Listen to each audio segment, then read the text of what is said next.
Welcome back. I'm Barry Craig. My guest today wrote this of all Americans who served in World War II. I didn't do anything. We did. This was a team thing. The boys who were drafted and stayed on this side of the ocean were doing their jobs, and the boys that were drafted and went overseas were doing their jobs. So we all just had to do our jobs. No one is any more of a hero than the other one. It wouldn't have worked if each man hadn't done his job.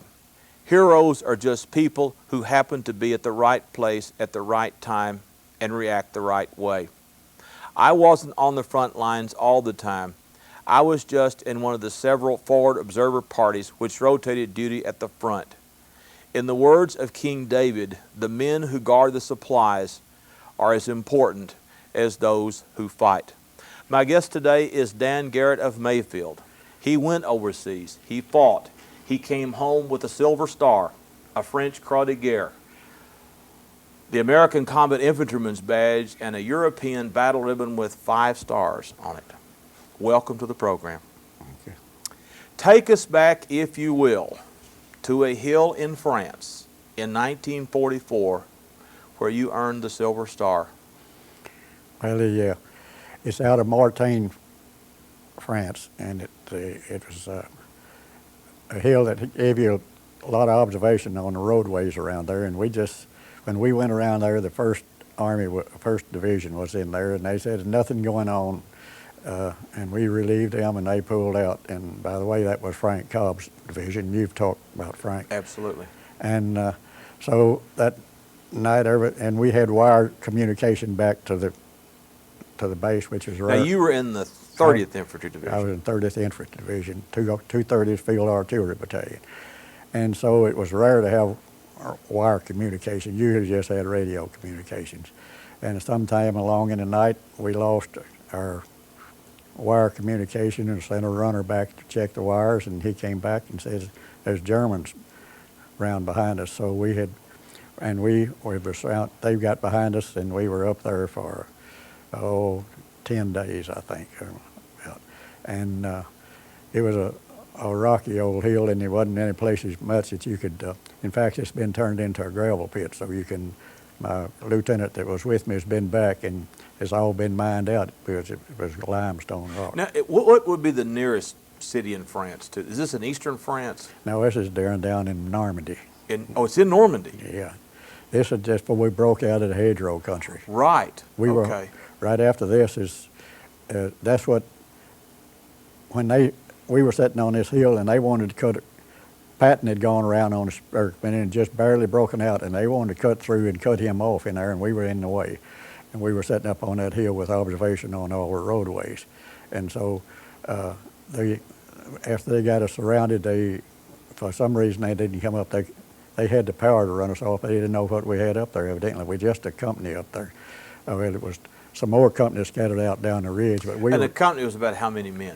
About 200 men in an infantry company.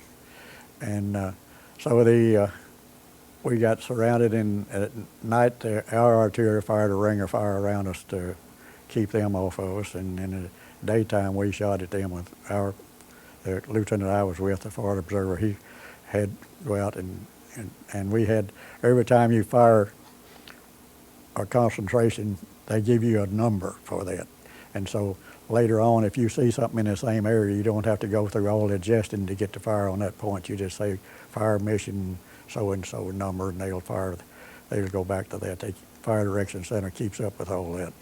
So we were up there, and as it happened, we found a place as a crack, so it had dirt in it, and that we dug 2 foxholes in that and left about 2 feet of dirt between them, and then the lieutenant and Sergeant Korn could get in one hole, and Sasser, the radio operator, and myself would get in the other hole.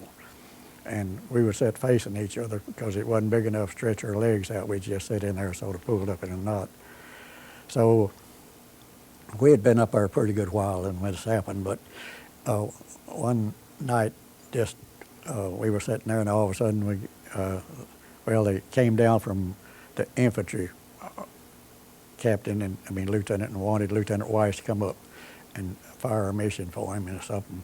So he left, and while he was gone, Sergeant Corn stretched his legs out and in his holes like anyone would after he'd been wound up like that. And in that space of time, a shell came in and landed right in the side of the hole right over him, and it was right behind me, about 3 or 4 feet behind my head, and I hunkered down, and the dirt went all over everything, and Sasser was a long, tall feller, and he was pulled up there, and I've heard you being so scared that your knees knocked, and Sasser's knees, I actually heard a man's knees knock, and I said, "Are you all right?" And he said, "Yeah," and I said, so I leaned, I said, "Sergeant Corn, you all right?" And he said, "No, I've been hit." And I said, "Bad?" And he said, "Yeah, pretty bad, I think." So I raised up and peeped over in there, and his shell had bursted right over him, and he was sitting there stretched out, and it boogered him up pretty bad. So I went up to the infantry headquarters, and we got some infantry boys and a blanket, and we came down and got a blanket under him, lifted him out, and carried him up there. But we didn't have any supplies much for him. In fact, earlier on, we had run out of morphine and stuff like that, and so we had communication by radio back and forth with the battery, and they decided they would fire some shells with adhesive tape and serum and stuff that we could use for medical supplies into. How would they do that? They that? took the base off and took the explosives out and packed that stuff up in there. And then we were supposed to watch for that shell coming in. Now if you've ever been out there with shells landing around you, it's hard to look for a shell to come in. When you hear it whistle, you duck. But eventually someone up on the hill, some infantry boy saw where one went down, and we never got the base off because it hit that hard granite hill, smashed it all up. And finally we got the base off, and the adhesive tape, it had been on a roll about that far, was about that wide for the impact, and everything in it was crushed, so we didn't get anything out of that. And the Air Force flew over and tried to drop us supplies, and we got some, and the Germans got some, and some was out there where neither one of us get any of it. But it came down in parachutes of different colors, and it had, each color was ammunition or something to eat or something else. And they had found an old house somewhere that had a well, and so they would gather up all the canteens at night and go over there and bring water. But we were a little low on food, but we had water. But Sergeant Sasser and I, we always loaded up in what they call a D-bar. It was a bar about that long, of solid chocolate about that thick. And we'd go by the kitchen before we left, and we'd load up our pockets with D-bars, and they could break it off in squares and suck on it. So we had D-bars, so that was our food most of the time. But after Corn got hit, I had left a Jeep. I was a Jeep driver at that time. And I had left a Jeep about, 75, 100 yards from down the hill from where we were. And so we said when we didn't have anything medicine for him, I said, "Well, I think I've got some cognac, and don't tell my Baptist friends, but in the Jeep down there," and said, "I'll see if I can't get down there and get that. That might help." And they all thought that was a good idea. So I got out all my gear, stripped down to as little as I could, and wiggled on down there and got to the Jeep, and someone had been there before I had, but it was pretty well cleaned out not only my cognac, but all my goodie box down there too.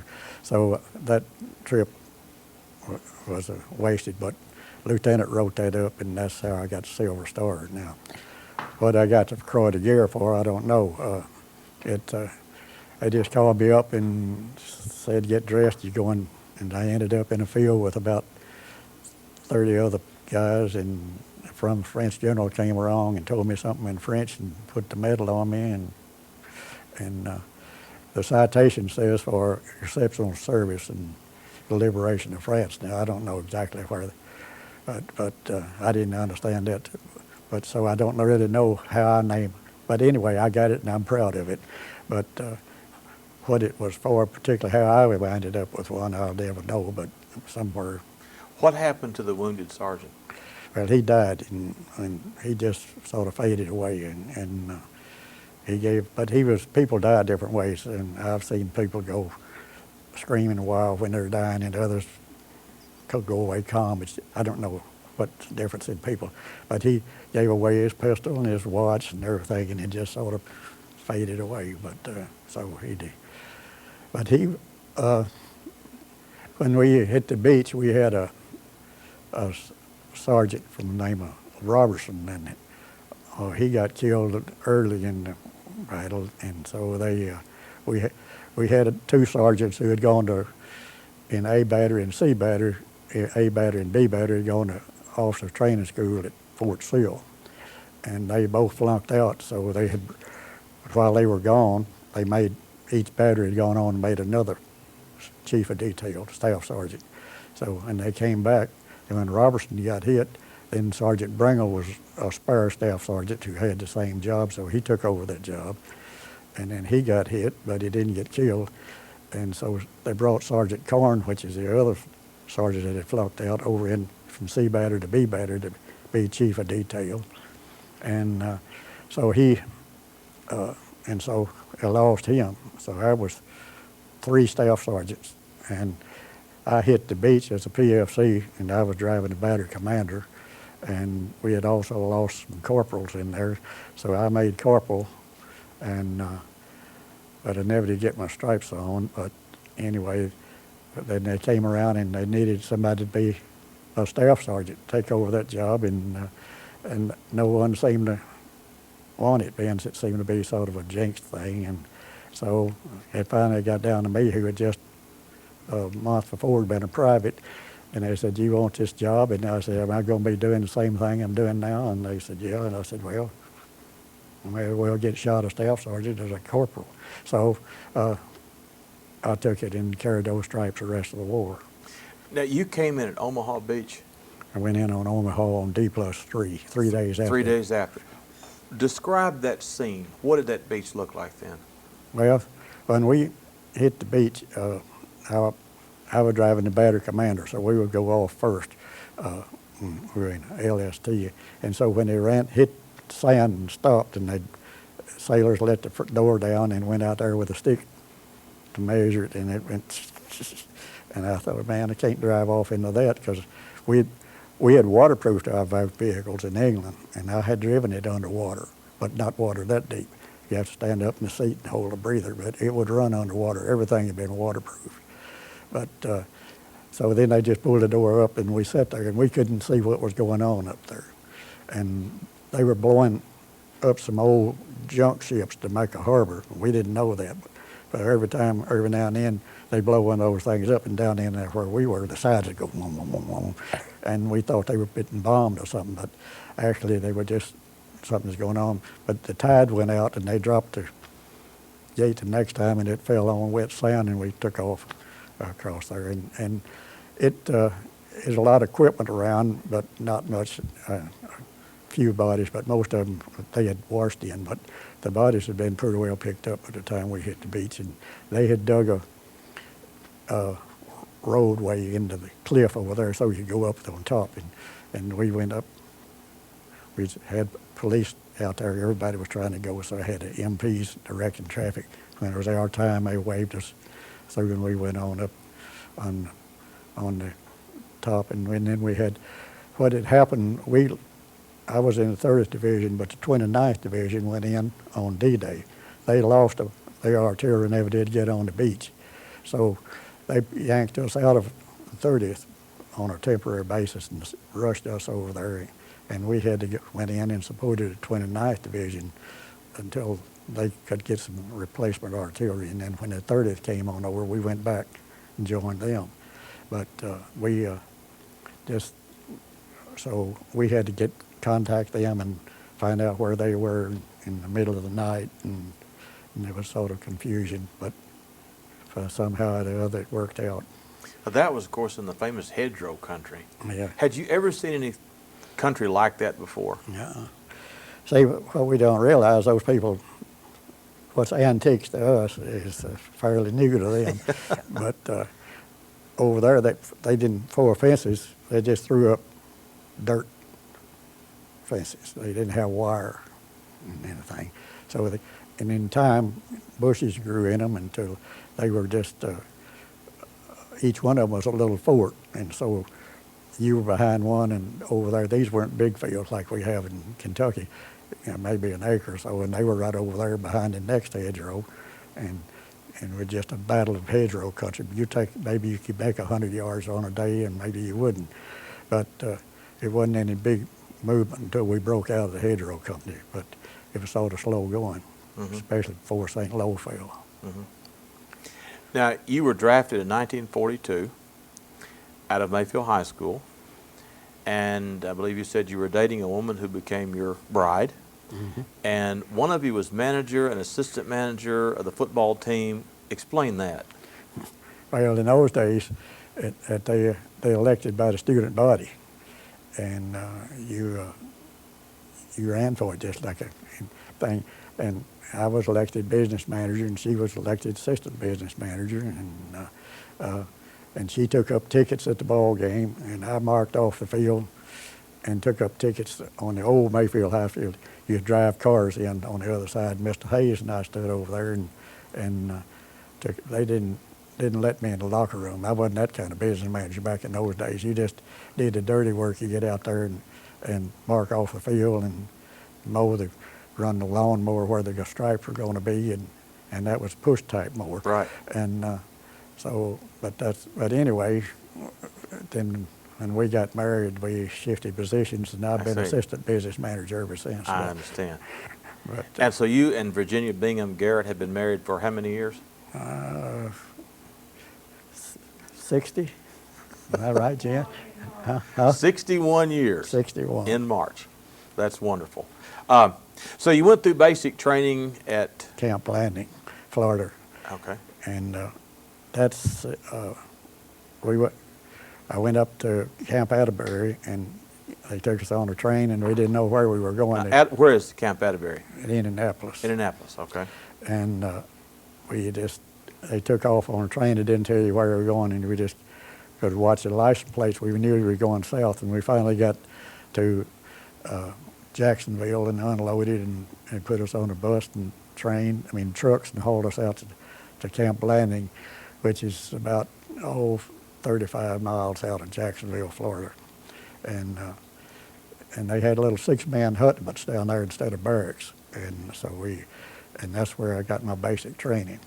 And then we left there and went on Tennessee maneuvers, and on the way we stopped in Camp Gordon, Georgia, and fired some artillery. I was in field artillery. And then we went on to Camp Tullahoma and went into Camp Tick, as we called it. It was a tent city out south of Tullahoma. And then we go out on problems every week and fight. I don't know whether we was for training for us or for the officers, but we'd have these little battles, and sometimes we were the enemy, and sometimes we were the good guys.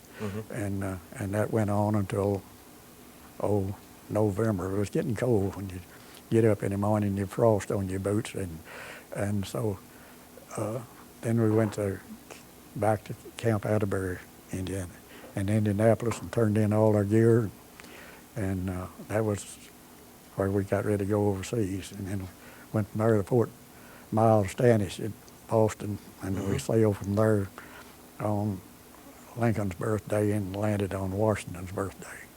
So so the crossing across the North Atlantic in winter, that wasn't exactly a Carnival cruise, I guess. No, it was, but it was cold, and you go up on deck and stand and watch, and a lot of boys got seasick, and a lot of them didn't. But you go down in the mess hall. There's so many of us on this boat. You just ate twice a day. And you go down the mess hall, and the tables hung from the ceiling, and you could stand up to them and put your elbows on them, because you had to put your elbow in your tray, because the boat would go up and down. This was a big boat. It didn't rock sideways. It just went up and down. And if you didn't hold your tray down, it would go sliding down, up and down the table. And also, if you spilled your coffee, it ran up and down the table. And that made a lot of people sick. And because they were already on the verge of being seasick, and here's this wave of coffee running up and down the table that had a rim around it like that to keep it on. And so you used to go down there and eat, and when you come out, you could pick up hard-boiled eggs, and they're supposed to be good for you. And I used to get a helmet full of, take my helmet off and put my liner on, fill my helmet up with eggs, and that we ate twice a day. And we'd go up on deck, and we were in the baggage room, was up over where our bunks were, but it had been a baggage room. We were in the very back end of this USS Argentina. It was what, a cargo ship? Had been before the war? It had been a cruise ship before. Cruise ship. USS Argentina, and we were in what had been a baggage room right in the back end. So when you land in your bunk, your feet go way down about like that. You'd be laying about like this, and then you go all the way back up, and your head would be down, your feet be up, and the screws would nearly come out of the water, and give you a jerk, and then you make that long swing down, long swing back up again, and that went on from Lincoln's birthday to Washington's birthday. But I like to go up on the deck and watch ships all around. We had ships as far as you see. It's one of the biggest convoys across the ocean when we went across. It was tankers and cruisers and troop ships, and as far as you could see in front of you and behind you both. So it was and if a boy had never seen the ocean, it pretty much fun. Yeah. Had you ever seen the ocean before? Not much. Yeah.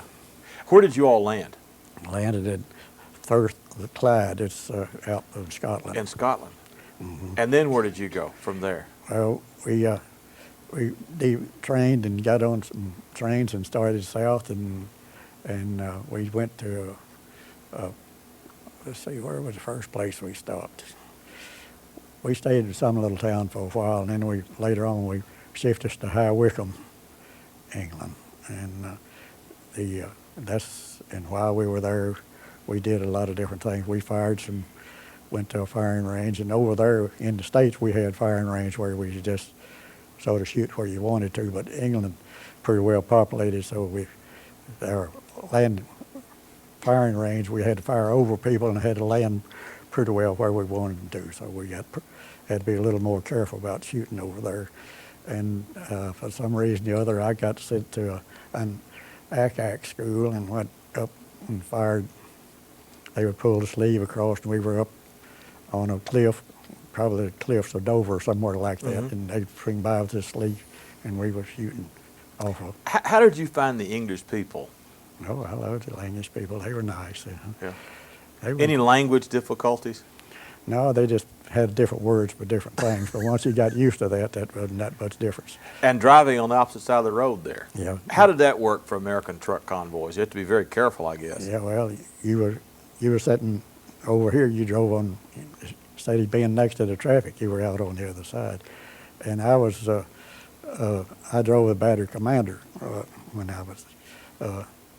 We changed battery commanders, and he ran through pretty few before they finally I was on KP some day, and I had driven an executive officer on maneuvers in Tennessee, and so Captain Slager from Boston, and he was a pretty tough bird, everybody thought, so he had come in to replace one a fellow we had for battery commander who wasn't much.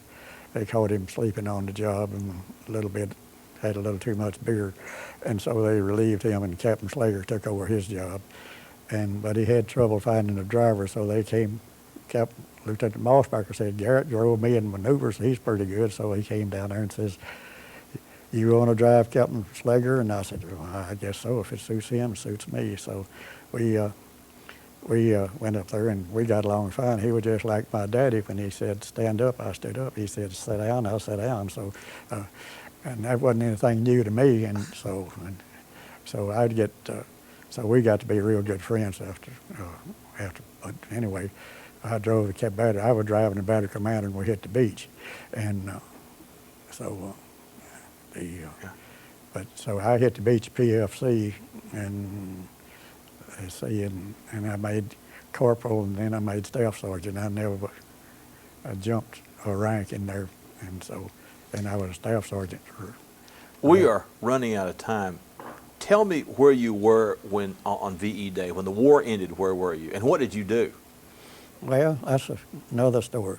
We got to almost to Magdeburg, Germany. Yes. And we would have been in Berlin the next day, but they had made a deal that we couldn't. The Russians were supposed to take Berlin, so I got a 45-day furlough home before the war ended in Europe, and I started home. I had to go back through the depot depots, as we call them, and I worked my way back down to Le Havre, and we and finally got a boat going home, and we stopped in England, and I had made all these plans on what I was going to do when the war ended, and we were at Southampton on a boat, and the war ended in Europe, and Southampton was going wild. Everybody was drunk and running around, and we were on the boat and couldn't get off. And we just leaned on the rail and looked at all those people having a good time. So we missed that part of it. And then we sailed the next day, and coming home, and about a day out, we got a submarine alert, and I thought, good Lord, the war is over here, and let some German subs don't know the war is over sink you. But anyway, they ran around dropping depth bombs. It never did anything, but it sort of scares you to think about. You got that close. Oh yeah. But anyway, then I came on home, and where did you and Virginia see each other again? well, she worked for the ration board in Mayfield, and so when I came home on a 45-day furlough, and they said, and I said, you want to get married? And she said, it was her brother was on. She said, no, I want to wait till Danny gets home. That was her brother. He was a war correspondent, wasn't he? Yeah. Yeah. He was in South Pacific. Yeah. And so I went on, after 45 days at home, I went to Miami Beach for rehabilitation. I don't know how much rehabilitation you need after you've been home for 45 days, but anyway, I was down there for 2 weeks. And then they sent me up to Camp Forest, or no, not Camp Forest, what is it? In the Artillery Center, and anyway, Fort Bragg. Mm-hmm. And I suppose went up there, and when I was coming home, they came out with took 85 points to get discharged. You got so many points for your medals and your time in the service and everything else. But now I had 83. So when I got up to Fort Bragg, luckily I went in, they sent me down to an outfit, and the first sergeant was from Kentucky. So, and he says, oh, if I assign you to a job, then they're going to drop those points to 80, is what the rumor is for long. And if you got a job, you'll have to keep around till you get a replacement. And he said, oh, why don't you I'll just report you as not fit for whatever we want, and then maybe, so that's what happened. And then they dropped the points to 80, and I caught a train load of guys, and we went around to Fort Oglethorpe, Georgia, and got discharged, and I hitchhiked home. And got married on what date? Because we're out of time. June. You need to know these things. You took me by surprise. Uh-oh. And you got married on? March the 2nd, 1946. Yeah. A lot of husbands have been known to forget that. We're out of time. My guest was Dan Garrett. I'm Barry Craig. We'll see you next time.